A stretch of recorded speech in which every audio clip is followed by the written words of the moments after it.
پیغمبر صلی اللہ علیہ وسلم وی من یرید اللہ به خیرا یصب من یا یصب من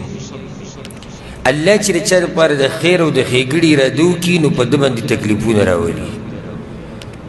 دا حدیث دلتا دی دا پار راولی دی چی اے مسلمانا صبر بکی کچتا بیمار شوی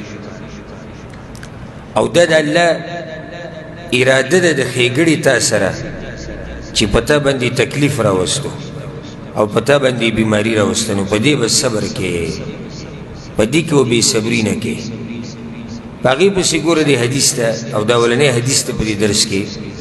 وعنه وعن ابی سعید رضی اللہ عنہما دا حدیث تا ابو سعید نم نقل لے او دا ابو حریر نم نقل لے دوانو نقل لے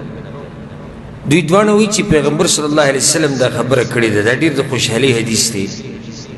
ما يصيب المسلم من نصب ولا وصب ولا هم ولا حزن یا ولا حزن ولا اذى ولا غم مسلمان تا کچرتا ستڑیوالی ورسی ستڑیش یا ورطا اس بیماری ورسی بیمارش یا پا فکر کی پریوزی ولا هم یا پا خبگان راشی ولا اذن یا ورطا سے تکلیف ورسی ہر قسم تکلیف چی ولا غم یا پا غم کی پریوزی بغیر دا سوجی نکل نکل انسان اسی دی سے غم کی پریوزی حتی الشوک یشاکوها تردی چی یو غنا معمولی وڑا غنا دیو مسلمان پخپکی لارشی یا دا بدن پس ایسکی ولگی الا کفر اللہ بها من خطایا اللہ دا دقی دلاس دا گناہ رہ جائے دا حدیث صحیح بخاری سے مسلم کی لے ستڑے والے غم بیماری فکر سوچ خبگان غم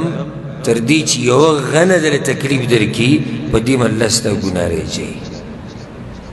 دا سمر دا خوشحالی حدیث سے مطلوب دا پارا دا باز پا دی غمونو کے او پا غریبی کی بے صبری کے او کلا والعیاذ باللہ تقدیر تا کنزلی کے او کلا بوئی زمان تندیس پیر دے او کلا بوئی جی دا غریبی دی مخورک شی او غریبی تا بکلا کنزلی کے او کلا بیماریانو تا کنزلی کے دا مسلمان شان ندے تابانی چی ضرب برابر تکلیف رازی کنا اللہ دل بدی اجر در کی او گناہ دن ریجی گور دی حدیث کی دا دی نصب ستڑے والے تچی را ستڑے شی کنا اللہ تعالی بدی اجر در کی دا پرید بیماری غٹاو غٹی مسئلے اگر سیر تک غٹی مسئلے